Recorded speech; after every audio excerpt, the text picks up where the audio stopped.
right, good afternoon, everybody. I'm Chuck Hodges. I'm a special advisor for Hiring Our Heroes, and I'd like to welcome you all to our community session this afternoon.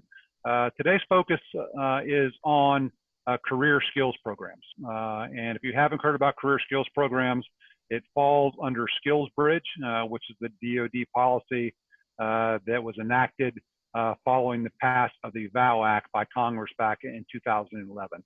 And what it does is it gives service members who are on the last 6 months on active duty the opportunity to go off and receive training or education that it's going to lead to their employment. And so about 6 years ago, started off with one program. Now, if you go to the DoD SkillsBridge website, you'll see on there's probably close to over 100, 150 programs that operate within that umbrella. So today we're going to talk specifically about some of the more popular career CSP programs that are out there.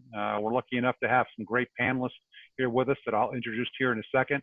But as we go through the session, if you look on your screen, you're going to see a Q&A button on your screens. I would ask if you have a question, please type that into the Q&A session, and then we'll handle those after the quick, brief presentations from each of our panelists. So without further ado, let's go ahead and introduce those panelists.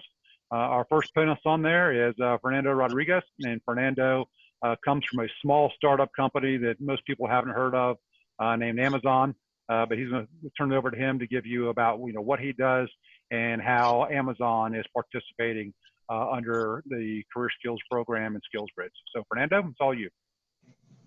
Thanks, Chuck. Yeah, no one's heard of Amazon. I just get random packages from them. It's crazy. So my name is Fernando Rodriguez. I am on the Amazon Global Military Affairs team. I specifically am the program manager for Amazon's partnership with the HOH Corporate Fellowship Program. Our team is entirely made up of people in the military community. Everybody is either a veteran or a military spouse. I'm personally a military spouse. My wife is currently serving here in the Army at JBLM. So I kind of found myself in this job when I moved back from Korea, and it's been great. I really, really appreciate the opportunity to help people transition out of the military. I know that's a really, really anxious time for people. My wife is going through it right now. She plans to transition. For military spouses, it's difficult as we try to find jobs every time we move somewhere. So very, very passionate about helping folks out. And this program is amazing. We've used it since 2015. I've been here just since the beginning of 2020, and our last cohort was great. Pretty much we just really focus on trying to find fellows who are wanting to come to Amazon to know the process, really deep dive into stuff. And it's hard to talk specifically about one thing that happens in Amazon because, as you know, Amazon encompasses so many different things, right? We have teams from Alexa to Kindle to whatever gets to your front door on time to who's sorting that stuff. It's crazy the amount of stuff that Amazon has available, and our goal on our team is to try to get candidates who want certain positions. They want to experience what it's like to be an area manager, an operations manager on the floor. We can try to get you these jobs, get you in there to conduct your fellowship and see if this is the career for you when you leave. Or if you're interested in more corporate experiences, right? You want to be an analyst, you want to get into business development, you want to, own a product from start to finish. We're trying to get you in those spots, right? So it's pretty much come as you go. We see the demand, we see the resumes, and we send it to our teams, and we just try to get you a spot for a good fellowship, and that would hopefully lead to a meaningful job. So happy to talk more about it as we continue. I'm sure there'll be a lot of questions, but happy to be here. Fernando, fantastic. I really appreciate that and your partnership that Amazon has with HOH and what they're doing. Next up, turn over to Bill Caswell. Bill is part of Troops in Transportation, which is one of the original career skills programs that's been operating now for about 5 years. And they're putting close to 1,000 folks a year through that particular program. So I can now turn it over to Bill to give us a little bit of a background on yourself and your particular program. Yeah, good afternoon, everybody. My name is Bill Caswell. I'm the National Recruiting Team Server for Troops into Transportation. And just like Fernando was saying, 2012, I retired after 26 years in the military, in the Army. At this time, the SkillsBridge was, they were talking about it, but it wasn't really in effect too much.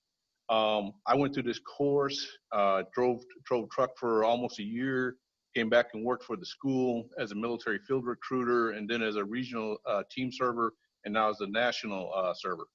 So this program exists all over the United States. We're on a lot of the major bases, JBLM, Fort Hood, Camp Lejeune, Fort Stewart, Fort Sill, and multiple other bases. So we talk to our veterans and our service members exiting the service when they're right around that 180-day mark. We start talking to them. We get applications. We run motor vehicle, criminal background checks. Make sure that you're hireable and that you're upgradable to a CDL. Once we know you're upgradable and hireable, we get pre-hires. And once we have job offers that you're pre-hireable, and we can get you pre-hireable anywhere in the United States, and then we offer you the school slot. So we don't even bring you into the program unless we know that you're hireable and that we can get you employed on the back end. Like Chuck said, we've been doing this right from the beginning. I was with the program when we first stood up the Fort Benning campus, which was our first on-base campus. And from there, we went to JBLM, and we have continued to expand. I work with Army. I work with all military services. So it's been incredible to see how much this program has grown in the partnership with HOH. And we're closing in well over 6,000 veterans that we put to work since this program started. Thank you, Bill, very much. I'm going to now turn it over to Alfredo Torres from the great state of Virginia. He's just recently jumped into the SkillsBridge Career Skills Programs piece. So anxious to hear about what the state of Virginia is offering now. So, Alfredo? Thank you very much. So the Hire Vets Now Fellowship Program is the program that is a DoD SkillBridge approved program that's run through the Commonwealth of Virginia. And it is the only state approved DoD program in the country. We work in conjunction with our Virginia Values Veterans certified companies. Now, what that is that is a certification that companies go through to earn that V3 certification, stating that they are veteran friendly. They go through training, they go through all kinds of different things to get them to that point. We currently have about 1,200 companies that are certified veteran friendly, V3 certified. Once they get that certification, they can participate in the program. Currently, we have about 27 companies which are part of our Hire Vets Now Fellowship Program. We work with all ranks. We work with all of the military, and we are as varied as having corporate internships with companies like LMI, down to being a ferry boat captain with the Virginia Department of Transportation. So we run the gamut. If there's a company that is V3 certified that does not have a fellowship that you're interested in, then all you got to do is contact us. And if they are V3 certified, we will connect them to our training program so that we can get them into the SkillBridge program via the Hire Vets Now Fellowship Program. And like every other SkillBridge program, you got to be within 180 days of transitioning out, not have any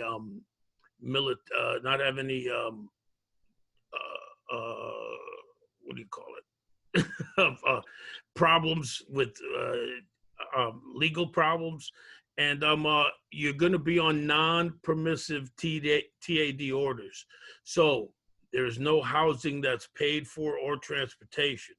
So that's something that we're trying to work out right now. But as of right now, if you want a internship or fellowship down in Hampton Roads, you have to provide for your own housing and transportation as of right now. So we're trying to work on that, see if we can do something about that. But that's pretty much it. Thanks, Chuck. Thank you, Alfredo. Fantastic. I'm getting some questions on that. I got a lot of questions myself about that program and anxious to get more information on it. All right, so now I'm turning up to Lindsay Duplusky. So Lindsay runs Hiring Our Heroes corporate fellowship program. So Lindsay, if you could introduce yourself and give a little bit of background about y'all's particular program.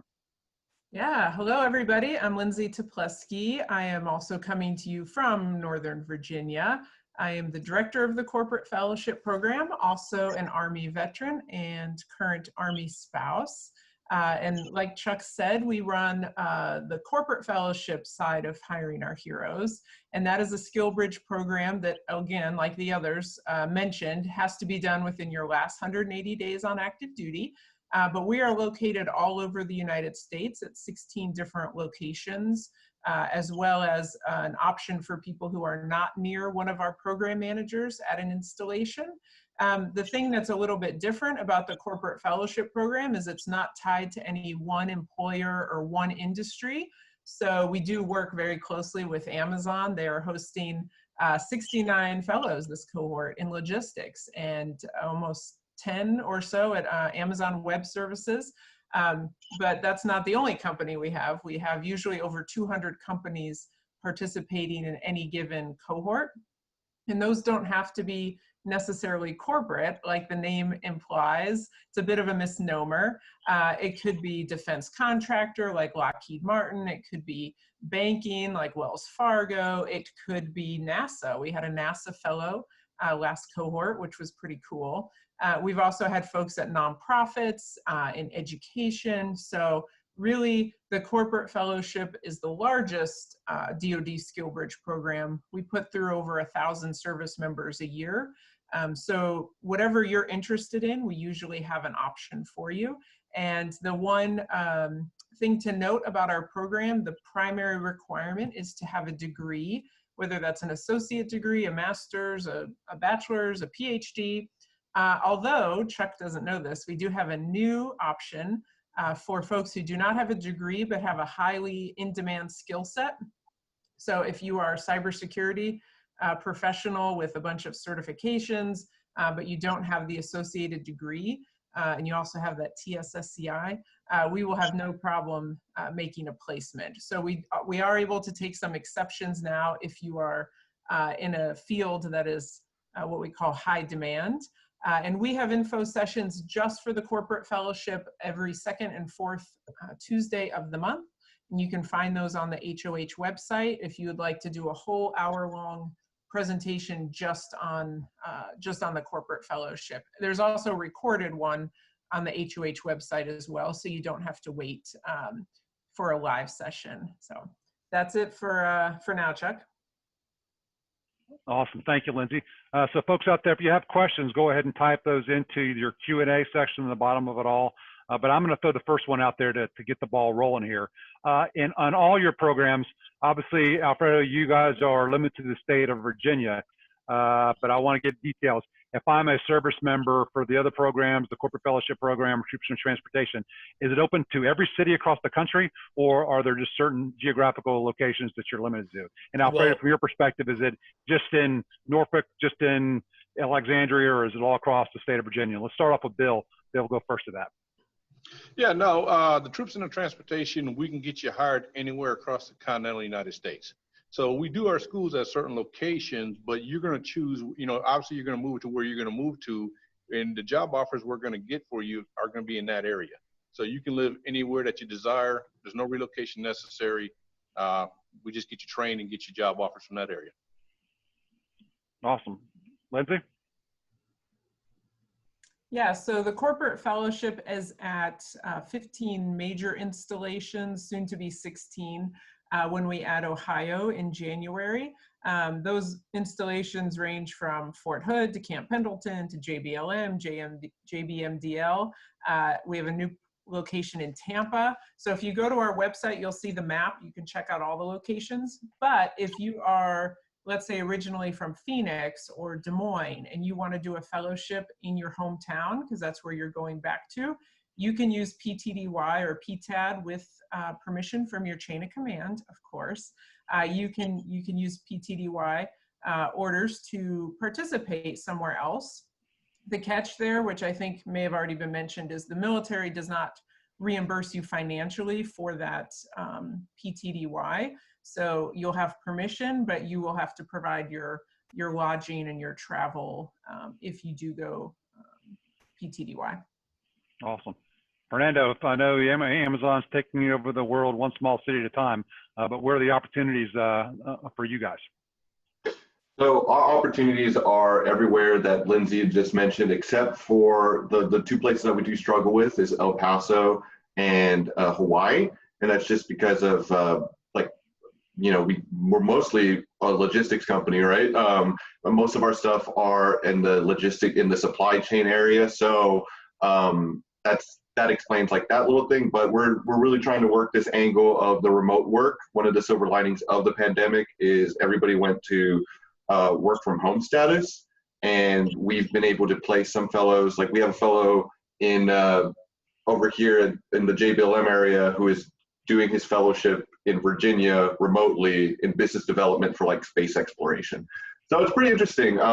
We just have basically, Lindsay's team gets us a resume book, and then we just send that out to all of our contacts within Amazon, and we're just like, hey, who can help veterans, right? Who can help these service members transition? And one of the exciting thing is what our team's been trying to work on is opening up many more business names within Amazon, right? We have a strong partnership with our typical fulfillment center stuff. Like if you're an area manager or an operations manager, we've had 35 of those. We're hosting 35 of those fellows in those spots. And like Lindsay said, we're hosting about 9 in our 10 actually in our AWS spots.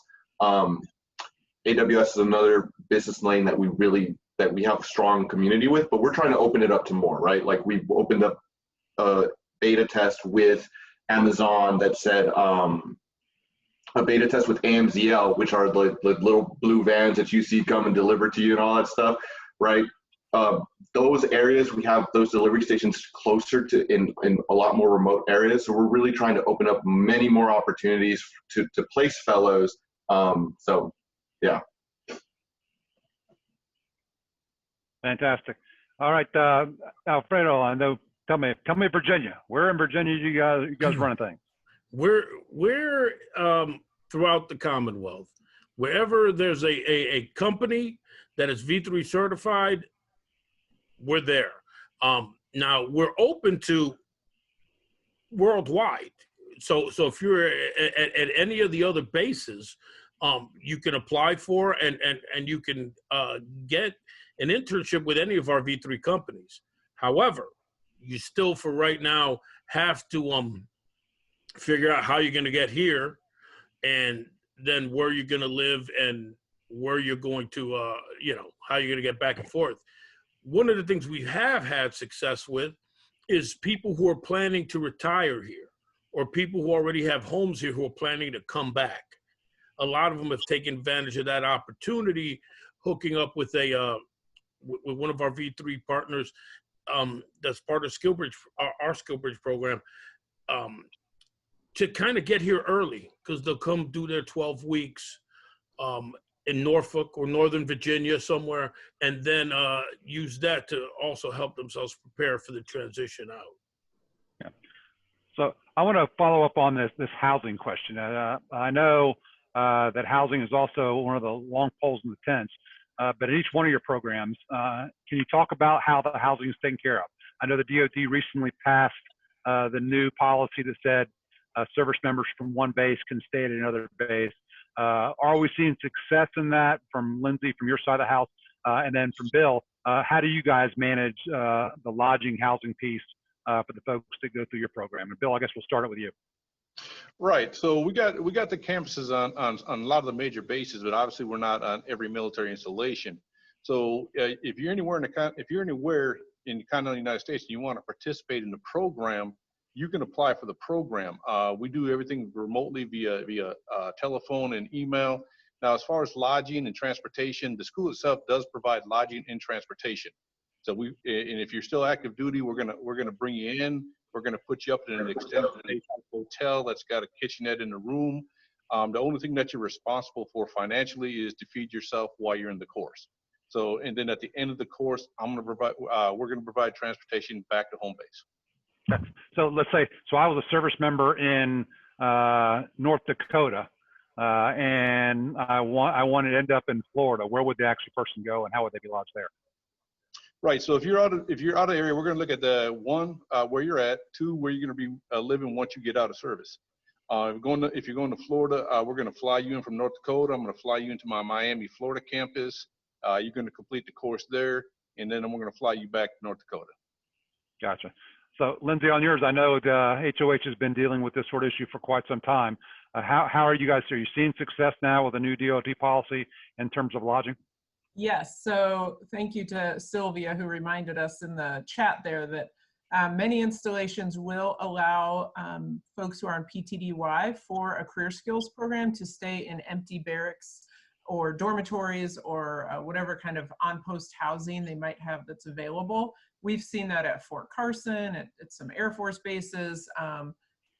Fort Hamilton now in New York City is back to being able to accommodate service members thanks to that change with the DoD. So yes, we are seeing more success, but it's very much case by case. So if you are curious, when you're applying for any of these career skills programs, you'll be talking to not only us, the people you see on the screen here, as the representatives of that program, you'll also be talking to your chain of commands and your branches, career skills office, SkillBridge office, education center, MCCS, whatever it's called in your particular branch.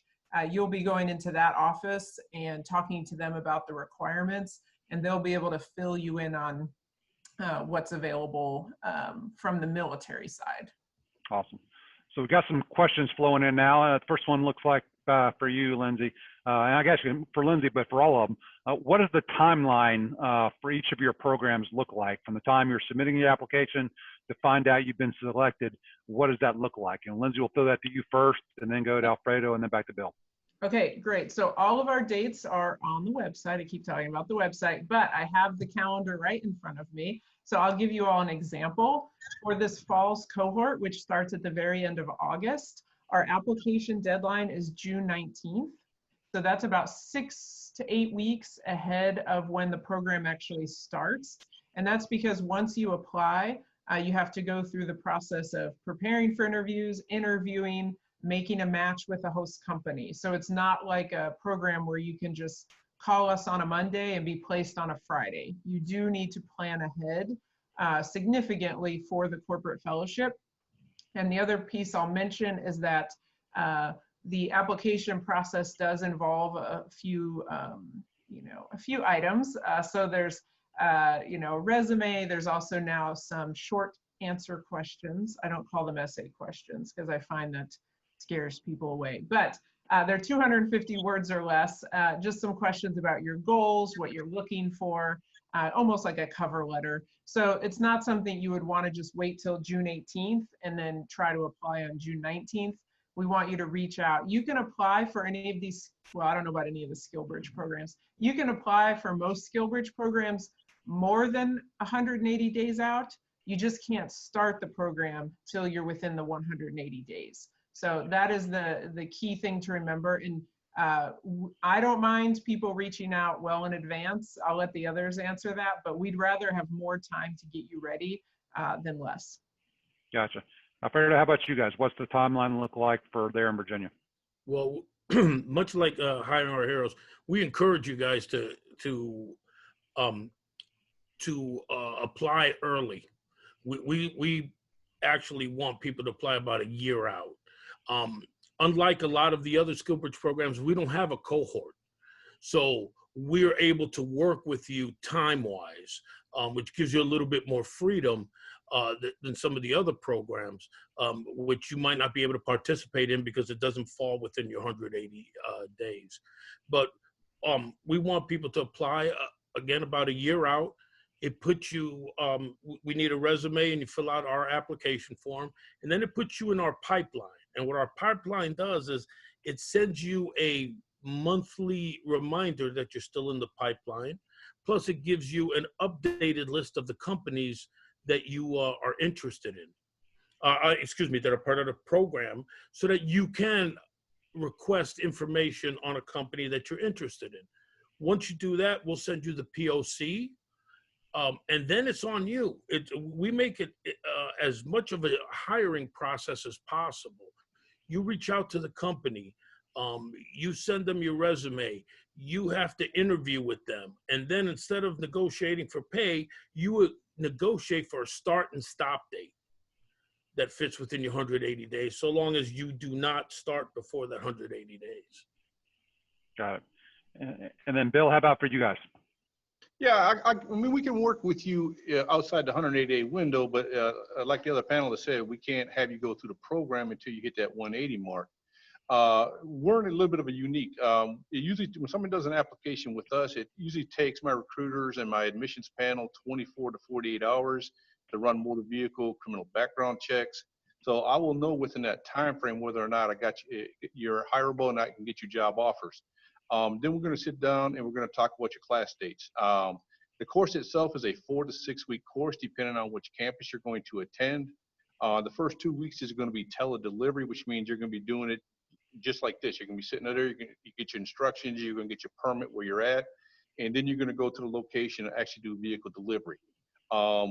It doesn't take me very long to get you spun up. I can do it anytime during that time frame. And if we're in conflict, if you're a little too close to the firing line and we need to, you're not going to be able to complete while you're active duty, we can still do this program once you exit. So it doesn't take us very long to get you spun up at all. Awesome. Thank you, Bill. Hey, just a quick question for all. How long are your programs? So the actual length of time it goes through. Lindsay, how about you first? How long is the program, the fellowship program? 12 weeks. 12 weeks. Bill? 4 to 6 weeks, depending on the campus. Okay. Alfredo? 6 to 12 weeks, depending on the company you're working with. Awesome. So let's take some questions here now. We got one from Justin that says, hey, are there any web developer fellowships available with Amazon or within AWS? And if so, what are the requirements for skills with certain languages, SQL, PHP? Yeah, so when we talk about AWS is another company within a company, right? It's its own ecosystem, and specifically even when we talk about Amazon as a whole, like the fulfillment centers are their own ecosystems.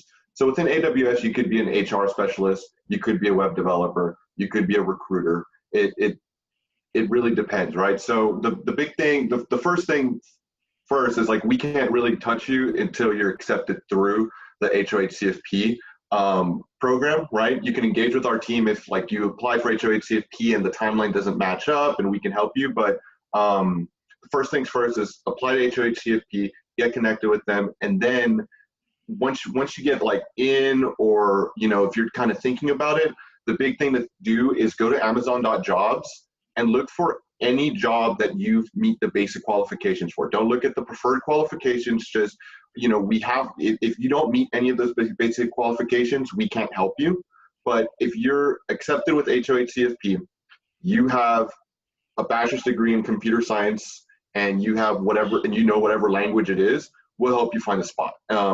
We have, my counterpart works with other, in AWS, he works with other business or recruiting programs focusing on SDE. Like if he saw an SDE come through that program, he'd be like, yes, I want you, right? So if you get accepted through Amazon through HOHCFP, engage with us, and we'll try to help you if you have a spot for you. Awesome. There's a question out there for all the panelists. It says, what are the acceptance rates for the applications that are submitted through your programs? Bill, we'll go with you first. Yeah, I've been doing this for 6.5 years. Our acceptance rates are in the 90 percentile plus. Got it. Lindsay? Yes, so I will caveat that to say pre-coronavirus, our acceptance rates were 95% at least when the job market was really cruising along. With cohort 2, we were still able to place 413 fellows, which is still our largest cohort to date. But I will be completely transparent. there were over 100 service members who weren't able to make a match because so many companies went on a hiring freeze. So we will accept you if you meet our basic qualifications, but you can't really do a fellowship if you don't have a host company.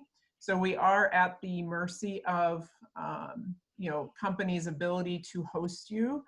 But I would still say it's going to get better with every cohort moving forward in terms of that rate going back up. But don't let that discourage you, because you can apply to more than one CSP. You can only participate in one typically while on active duty, but you can apply to more than one. And you can also apply to more than one location within our programs to increase your chances of finding a company. Okay. Quick question. We get a lot of folks coming in on chat. If you've got a question on there, please take your questions off of chat and add them to the Q&A portion. So the question you may have on chat may be applying for everyone out there, so to just spread the knowledge. So please put your questions on Q&A versus the chat function. Alfredo, for yours, it says, what is the average length of time for the programs in Virginia? Well, like I said, our training programs run 6 to 12 weeks, but it really depends on what you want to do and what company you go to. We have some companies that have multiple different training things and multiple different times. City of Norfolk is one that just got on board, and they have currently, I believe, 2 different training tracks. One is 8 weeks, the other one's 12 weeks. So most of them do tend to go 12 weeks though. Okay, fantastic. Hey, Bill, here's one for you. Says from Maura, says, hey, Bill, do you have any training locations in the National Capital Region? And are you working with Safeway, Giant, Harris Teeter for placements? Right. So we don't have a campus there, but the beauty of the program is even if you're not near a campus, we're going to do everything over the phone and email, get you approved. And after we do our tele-delivery and you get your CDL Class A permit locally, we're going to fly you into one of the campuses. As far as partner carriers, we have a list of partner carriers on the website, www.troops2transport.com, and all our partner carriers are there. So another great thing about the program is I got all my partner carriers, but there is no contracts or no obligations. These are great companies, but if you find someone that just might be a better fit for your particular situation in your city, you're still free to look at those job offers. Awesome. Lindsay, here's a question very specific. It says, I understand Atlanta is the closest fellowship to my location. Can I participate and apply at Fort Campbell and Atlanta to increase my options? And if so, will I need to submit paperwork to both locations? Yes, you can apply to more than one location. You can obviously only participate in one location, but by applying to Fort Campbell and to Atlanta, you will have twice as many companies to interview with, and hopefully you'll get some offers from both. I would say, especially, this is very niche right now, but for Fort Campbell, they probably have the strictest requirements right now in terms of their travel kind of restrictions. And so not everybody has been able to participate from Fort Campbell. Maybe that will improve for the next cohort, but I would say smart idea to consider another location as well. Gotcha. This question back for Amazon HOA says, are there entry-level fellowships for IT or operations? The person currently has a AEA in criminal justice, and they're working on their BS, but they're looking to change career fields. So Amazon?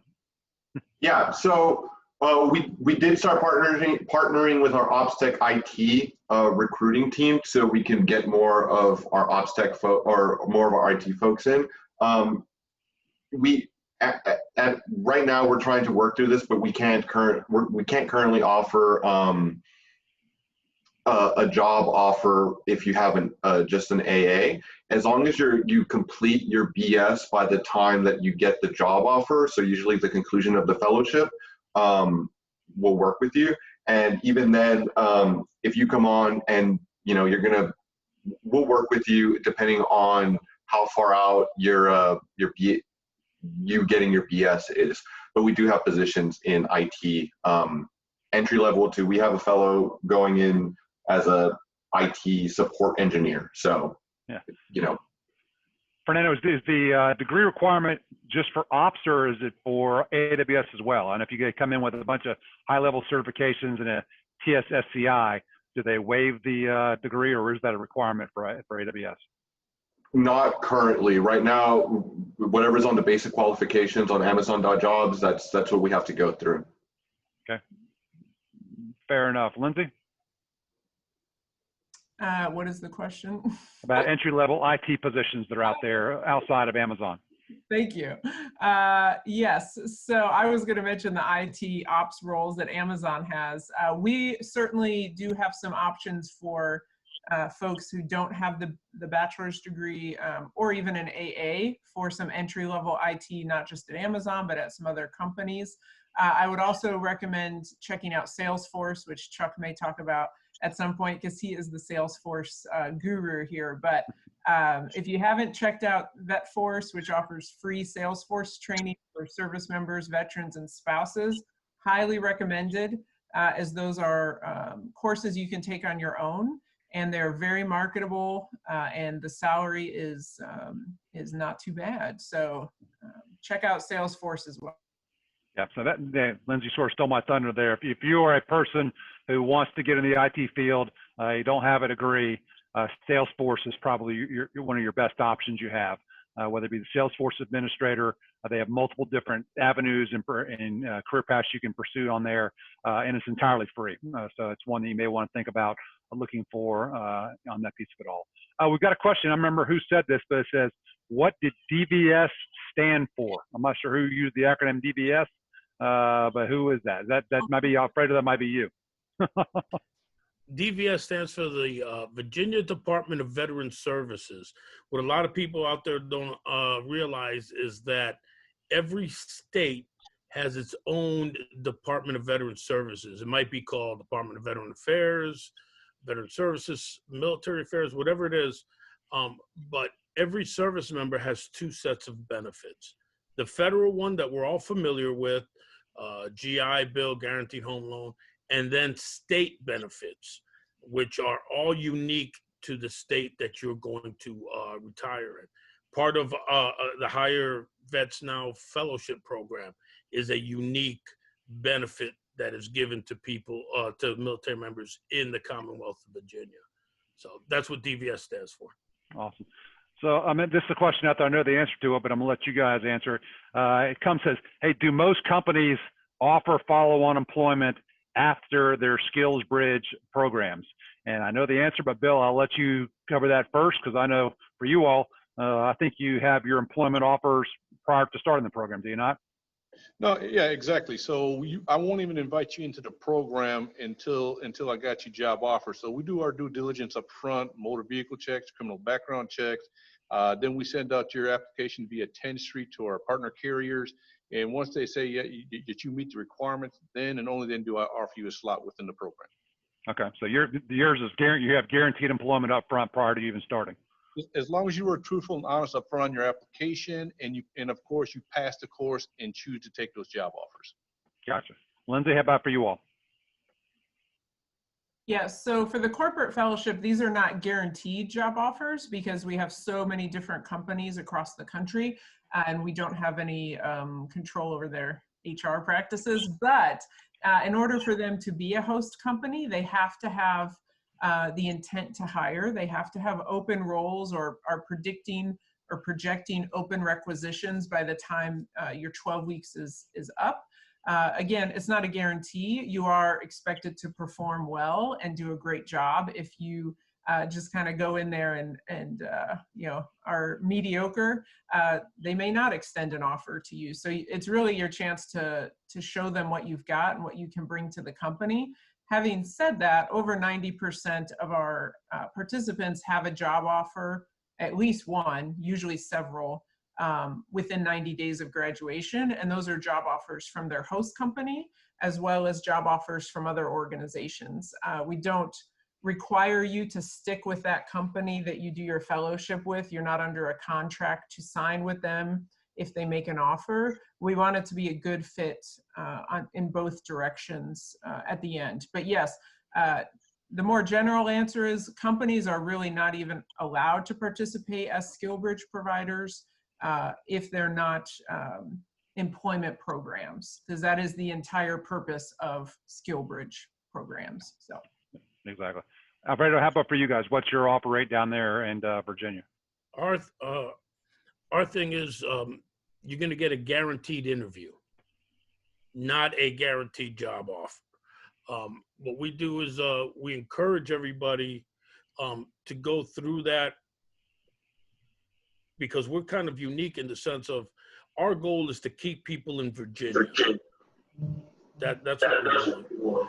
And a lot of people participate in our program knowing that they're not going to end up in Virginia, just to get some experience. So we still let those people apply and go through the program, and we encourage them to go through the entire program, including the interview process, so that they can learn what that is like, and not go into an interview later on for a job they might want in the state that they're going to go to unprepared. Gotcha. Makes perfect sense. A question here from Emily on there talks about specifically on civil engineering, and this is probably more for you, Lindsay, on this, and for you, Alfredo. Are there opportunities with either of your programs in the civil engineering fields? Yes, we've had several host companies. Hensel Phelps is one that jumps to mind. That's a big engineering firm, but many that are engineering firms or that are your Lockheed Martins or large organizations that have an engineering section or department. So depends. What I tell everybody who's looking at the fellowship, because there are so many locations and so many companies, it changes every cohort. So the same 200 companies that are participating now might not be the exact same participating in the fall. So your best bet is to go on our website, which I will put the link to in the chat, and you can just check out our program managers and reach out to them and ask them for which companies they have that are participating. Gotcha. Alfredo, how about for you guys? You guys offering engineering roles down there? Currently we're not, but that's because nobody's wanted one. Again, with us, it's all about the company being V3 certified. So if you come across a company, let's say you go to a hiring fair or networking event, and there's a company there that's an engineering company that wants you and you want them for a possible SkillBridge program. Well, all you have to do is find out if they're V3 certified. And if they are, get them in contact with me, and we can develop a training plan and add them to our list of companies. Again, because we're not cohorted, we're not worried about the amount of people who come in. It's a one-on-one. So if you want to do civil engineering and we don't have a company, find the closest one to you that's V3 certified, and we'll jump on it. So Fred, I'm gonna give you a hypothetical then, to sort of follow up on that.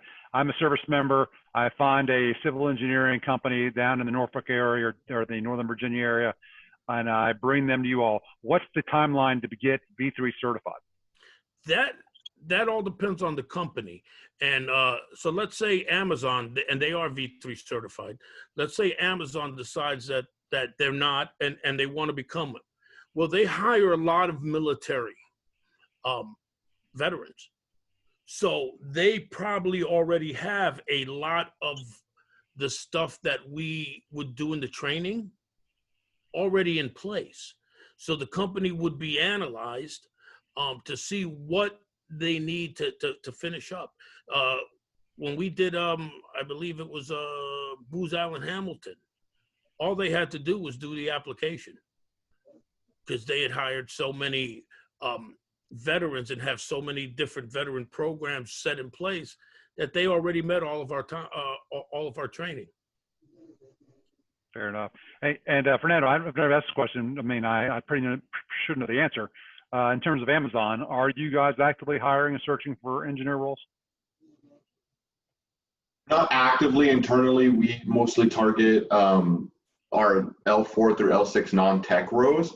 That being said, we do have technical program manager. It really depends on the demand. If we have an engineer who's interested in Amazon and they're in a location that there's an engineering job, we'll try to place them. Gotcha. Lindsay, here's one back for you. It says that if you participate in a fellowship program at a location other than your current installation where you're assigned, can you combine terminal leave with permissive TDY so you don't have to return back to the duty station once you've completed the program? Yes, so Hiring Our Heroes would say, sure, do whatever you need to do, but your chain of command may say otherwise. So it all depends on the installation and the chain of command. I've had somebody come from Scott Air Force Base, I think, all the way to Atlanta, and the Air Force let him clear prior to starting the fellowship. I've had other folks who've had to fly back to Okinawa. So it really depends on your local permissions, basically. But we don't care whether you're on terminal leave, whether you're on just regular duty. You don't have to take leave to do a SkillBridge program. When you're in a SkillBridge program, that becomes your place of duty. So we don't advise burning leave just to do a SkillBridge, but we have had folks who need to use that terminal leave because they otherwise don't have the support of their chain of command. So case by case. Yeah, fantastic. Bill, one here for you is in terms of the opportunities post thing. So I understand you produce drivers, but are the guys that graduate your program stuck being drivers their entire careers, or are there other opportunities within the transportation industry they can pursue? Oh, no. I mean, the transportation industry is like a $4 trillion a year industry. These companies are billion-dollar companies that we're partnering with. So the drivers are just one aspect of it. When I drove truck, you have driver trainers, you have security, you have safety departments, you have maintenance departments, you have dispatch, fleet management. So a lot of these guys that go into those upper level positions in these companies start off as drivers. When I drove, I used to get Qualcomm messages all the time saying, attention drivers, if you're looking for a dispatch job. And so just like a lot of companies, they tend to promote from within before they go to without. So a lot of times that's just getting your foot into the door and getting you in. So a lot of drivers, they start off as drivers and they progress within that company. Fantastic. All right, so we're wrapping up on time. I want to throw it out there for each of our programs. So, hey, I've listened to this presentation. I'm excited about what's going on. What are my next steps, and what advice would you provide them? And so we'll start off, Alfredo, with you. Okay, if you're interested in the Hire Vets Now Fellowship Program, what you can do is you can go to dvs.gov, search the Virginia Department of Veteran Services. Once you get there, you'll see a tab that says Employment and Education. Click on that tab, go to VTAP, which is Virginia Transition Assistance Program, and then that will take you to a link that's for Hire Vets Now Fellowship Program by itself. We're currently working on a website. Or you can email me at hvnfellowship@dvs Delta Victor Sierra .Virginia spelled out .gov, and I've already put that email down in the chat. And ask me for information. Again, the earlier the better. Fantastic. And Lindsay, I see you just posted your website on the chat, but what advice would you give folks out there?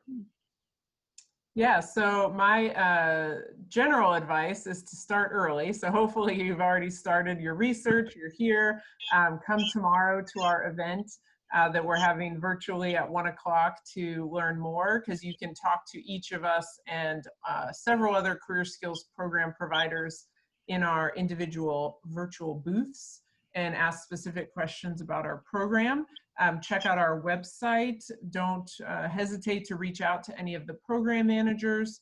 And also the really quick answer for, I see a couple questions about changing careers or somebody without IT.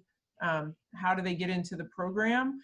There are several ways. LinkedIn Learning has free training videos, Onward to Opportunity. We talked about Salesforce. And I also know that Chris Peters from Amazon Web Services told me that anyone who goes ahead and gets a cloud practitioner certificate, Fernando might know what this is, but it's a cloud practitioner certificate, You don't need to have an IT background. Anybody, he said, who is mildly inclined can get this certificate. They are actively recruiting at AWS for folks who have that. So any of these certificates that you can start prior to your transition will definitely give you a leg up, especially entering a job market right now where we're facing significant unemployment. The more certificates you can get yourself ahead of time, the better. And Fernando, I'm going to throw you specifically for your Amazon. Amazon's a unique company. Any advice, and Lindsay covered the actual fellowship piece of it all, but any advice specifically for folks out there who want to become an Amazonian and work their way through that process? Yeah, so step one, of course, go through the Hiring Our Heroes corporate fellowship program, apply, do all that. Get in touch with us. We don't get the resumes and then just sit there. I don't sit there and I'm just like, well, this is not a match, this is not a match, this is not a match, right? Like Chuck said, Amazon is a very unique company in the sense that it's not centralized, it's decentralized. We have really good partnerships with some recruiting teams that strictly hire veterans. And then we have ones that we're trying to get in on, hey, let's start hiring these folks. So really, as it comes, we take the demand, we'll try to place you. If you come to our booth tomorrow, we'll have a roadmap. One of the challenges we do have, right, is I had somebody at the beginning of cohort 2 asked if we had any spots in AWS. Where are you? Oh, I'm in Orlando, right? We don't have anything in Orlando, right?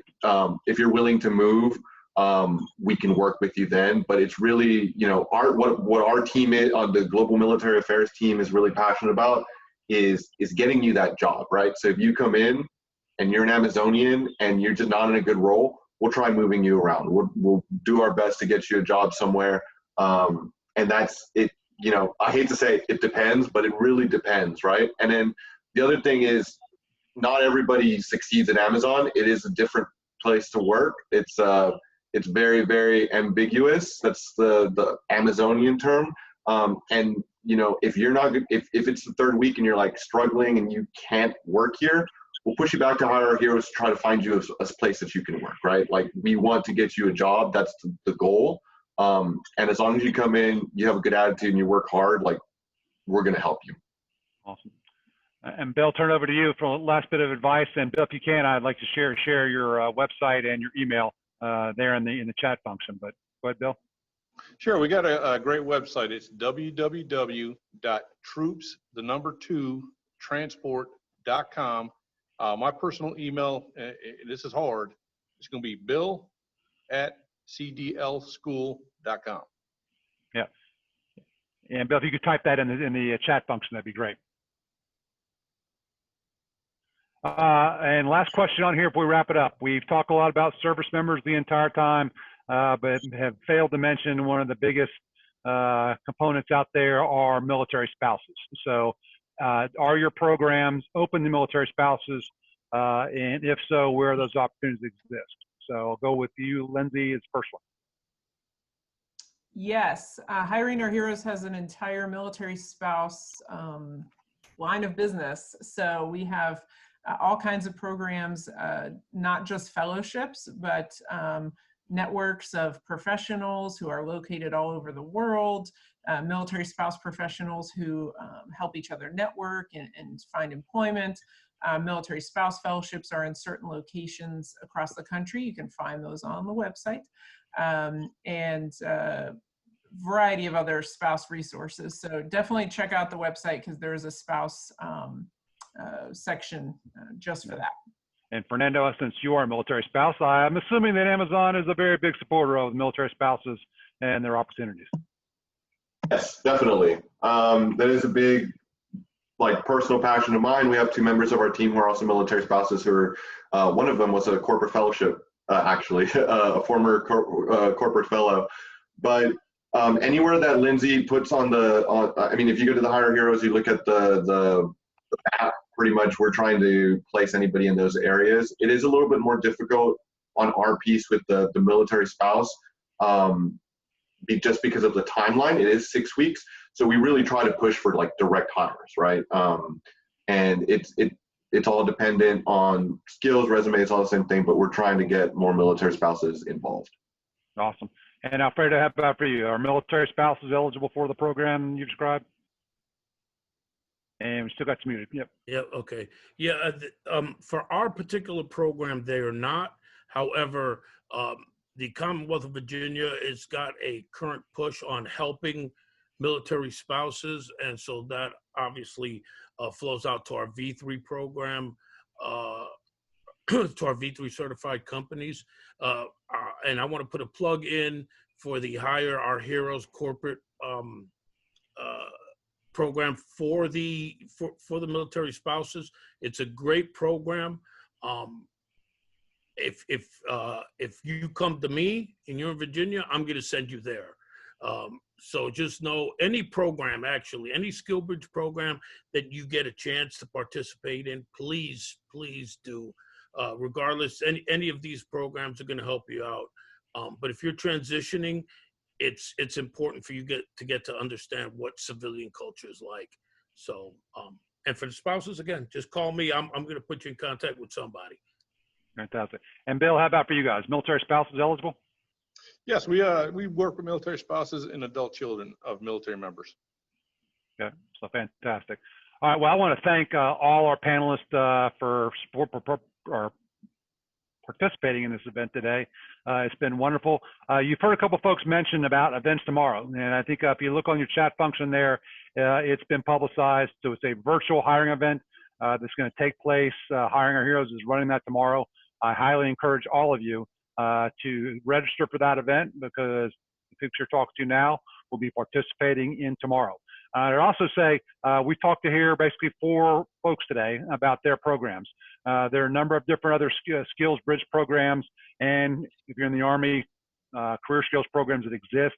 Research it all, and planning and preparation are the best ingredients for success. So take a look at those sites, where you are assigned and what's out there, because the world is your oyster, and with permissive TDY, you're able to go participate in any of these programs anywhere across the country. And last thing I'll say is make sure you stay tuned to Hiring Our Heroes. They're continuing on with this virtual community, even when COVID's in our rearview mirror, which is close to being, they're going to continue the virtual community out there. So take advantage of this resource, because you're not going to find a job, and you're not going to find an opportunity if you're not actively trying to pursue one. So take advantage of these resources out there. And again, thank you to Bill, Lindsay, Alfredo, and Fernando for participating today. And again, thanks for Hiring Our Heroes for all they're doing to supporting our service members, veterans, and military spouses. So everybody have a great Thursday afternoon, and we'll see you on the next session. Have a great day. Have a great day. Take care, everybody. Y'all.